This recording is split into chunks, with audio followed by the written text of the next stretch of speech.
नमस्कार, मी सूरज पवार स्वागत करतो तुमचं कुलाबा न्यूज 24मध्ये. मुंबईतील मुलांच्या शाळांना 40% क्रीडांगण हे बंधनकारक करावं, त्यांना त्यांच्या हक्काचं मैदान खेळायला मिळावं, कुठलीही भीक नको आहे, अशी मागणी ग्लोबल पॅरेंट्स टीचर असोसिएशनचे अध्यक्ष रोहित दंडवते यांनी BMCकडे केली आहे. आज सर स्वतः आपल्यासोबत आहेत. या विषयाची अधिक माहिती ते देतील. सर, काय आरोप आहेत आणि काय विषय आहे? मुळात कसं आहे की 2008चा जो GR आहे त्याच्यामध्ये सर्व शाळांना स्वतःचं 40% प्लेग्राऊंड ह्या त्यांच्या जागेत ठेवायला मॅन्डेटरी आहे. तसं ते करत नाही आहेत, शाळा प्रशासन करत नाही आहेत. त्यांनी लगेच बाजूला जे BMCचं ग्राउंड असेल किंवा गार्डन असेल त्याच्यावरती आपला हक्क मागतात. म्हणजे लीजवरती द्या सांगतात किंवा बाजूला मैदान आहे म्हणून आम्ही तिकडे खेळायचं. तर त्या मैदानामध्ये गेल्यानंतर विद्यार्थ्यांच्या सुरक्षेच्या दृष्टिकोनातून काय विचार केला आहे तो काहीच नाही आहे. BMC पण देते. तर आमची मागणी मुळात अशी आहे की ज्या इमारतीमध्ये त्यांनी जी बांधले तर अर्धा एकरची कंपल्सरी आहे शासनाकडून की अर्धा एकर शाळेसाठी जागा उपलब्ध असणं गरजेचं आहे. त्याच्यामध्ये 40% त्यांनी मैदानासाठी जागा ठेवावी त्यांच्या शारीरिक दृष्ट्याकडून. त्याचा तसा GR पण आहे, पण शाळा काही ठेवत नाही आहे.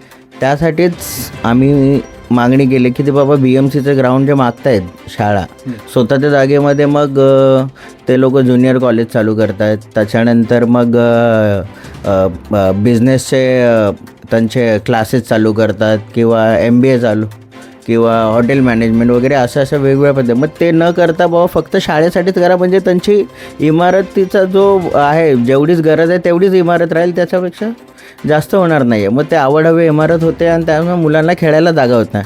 म्हणून ते बाजूच्या प्लेग्राऊंडवरती डिमांड करतात किंवा मग ते प्लेग्राऊंडवरती जर डिमांड करत असतील तर मग तिकडच्या स्थानिक विद्यार्थ्यांचं काय, जे सतत जे खेळायला जातात. मग त्यानंतर मग त्या शाळेवाल्यांच्या वेगळीच दादागिरी असते की तिथे आपले स्वतःचे सुरक्षा रक्षक ठेवतात, मग जाऊन देत नाही आहेत. त्याच्यानंतर मग कोणी सिमेंट कॉन्क्रीटचं काम करून घेतं. त्याच्यानंतर मग क्रिकेटचे टर्फ किंवा त्यानंतर क्रिकेटचे प्रशिक्षणाचे कार्यक्रम वगैरे ठेवतात आणि लोकांकडून पैसे वसूल करतात. जागा BMCची फुकटात घेत आहेत आणि हे करतात. तर आमची एकच मागणी आहे की जर असं करत असतील, जर घेत आहेत, तर जे गोरगरीब विद्यार्थी आहेत त्यांना 25% मोफत शिक्षण का नाही देऊ नये. तर अजून एक दाखवू इच्छितो की महाराष्ट्र शासन नगर विकासाचा 8 सप्टेंबर 2006चा GR आहे. त्याच्यामध्ये निर्देश दिलेला आहे शैक्षणिक संस्थांच्या जागेत शैक्षणिक प्रयोजना बांधकाम करताना त्यामध्ये एकाच ठिकाणी सलग किमान 40% क्षेत्र क्रीडांगण म्हणून राखीव ठेवण्याबाबतची अट महानगरपालिका, नगर परिषद, विशेष नियोजन प्राधिकरण यांच्या मंजुरीत विकास नियंत्रण नियमावली समाविष्ट करण्यात यावी. हा GR असून पण या GRची अंमलबजावणी होत नाही आहे. तर विनंती आहे की कृपया ह्याची अंमलबजावणी करण्यात यावी. सर, कुठेतरी तुम्ही 30 दिवसांचा टाईम दिला आहे. 30 दिवसानंतर तुम्ही न्यायालयाकडे धाव घेणार आहे असं तुम्ही म्हटलं. हो, नक्कीच जाणार आहे. जर इथे जर प्रशासनाने किंवा महानगरपालिकेने जर न्याय नाही दिला तर नक्कीच आम्ही कोर्टामध्ये मूव्ह होणार आहे. सर, तुम्ही कुठल्या प्रकारचा पत्रव्यवहार केला या संदर्भात? या प्रकारे आम्ही आता प्रधान सचिव आहे, नगर विकास आहे, महापौर आहेत, उपमहापौर आहेत, मुख्य अभियंता आहे, उपमहापालिका आयुक्त, उद्यान विभाग यांच्याकडे पत्र दिलेलं आहे. ही त्याची कॉपी आहे आणि त्याप्रमाणे तुम्हाला एक दाखवू शकतो. हे बघा, ही जी कॉपी आहे ह्याच्यामध्ये municipal corporation of granted Mumbai playground, बरोबर, ह्याच्यामध्ये बघा हात मिळवणी केले.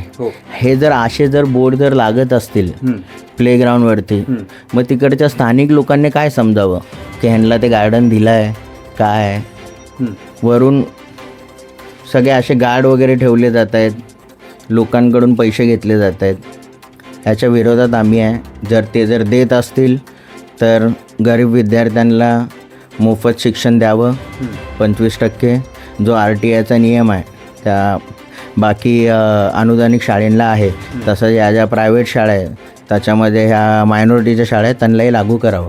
सर, उद्या जर या क्रीडांगणांमध्ये किंवा या मैदानांमध्ये काही अनुचित प्रकार घडला तर याला जबाबदार कोण? बघा, ह्याला जबाबदार पूर्णपणे बृहन्मुंबई महानगरपालिका आहे आणि त्याचे उद्यान विभाग किंवा महानगरपालिकेचे आयुक्त हे पूर्णपणे जबाबदार आहे. म्हणजे तुम्हाला एक सांगू इच्छितो, ज्या प्रकारे लोअर परेल येथे शक्ती मिलमध्ये जे जर्नलिस्टवरती, तुम्ही जर्नलिस्ट म्हणून सांगतो ते उदाहरण, त्या जर्नलिस्टवरती जो भयंकर म्हणजे तो वगैरे या गोष्टी ज्या घडल्या तिच्यावरती, त्या बिचाऱ्या ताईंवरती, तर त्या घटनेमध्ये तिकडे त्यांनी सिक्युरिटी वगैरे सगळं ठेवलं होतं, पण तरीसुद्धा पण त्या घटनेमध्ये त्या मालकावरती FIR केली होती. त्याचप्रमाणे जे आता जे ग्राउंड आहे ते महानगरपालिकेचं आहे, तर त्या ग्राउंडमध्ये कोणत्याही प्रकारची घटना घडली त्याला सर्वस्व जबाबदार महानगरपालिका असेल, इकडचे स्थानिक आयुक्त असतील. सर, एक शेवटचा प्रश्न, काय मागणी आहे BMCकडे किंवा प्रशासनाकडे या संदर्भात? लवकरात लवकर ह्याची दखल घेण्यात यावी. कारण की बघा, हा जो विषय आहे की विद्यार्थ्यांच्या शारीरिकदृष्ट्या जे गरज आहे, जसं मोदी साहेब पंतप्रधान योगा डे वगैरे साजरे करतात, त्यांना मैदानच उपलब्ध नाही. प्रशिक्षण द्या हे, मग उद्या जर खेळायच्या ह्याच्यामध्ये जर मुलं जर खेळलीच नाही, मग ऑलिम्पिकला आपले विद्यार्थी जाणार कसे? बरोबर. जाणारच नाहीत ना.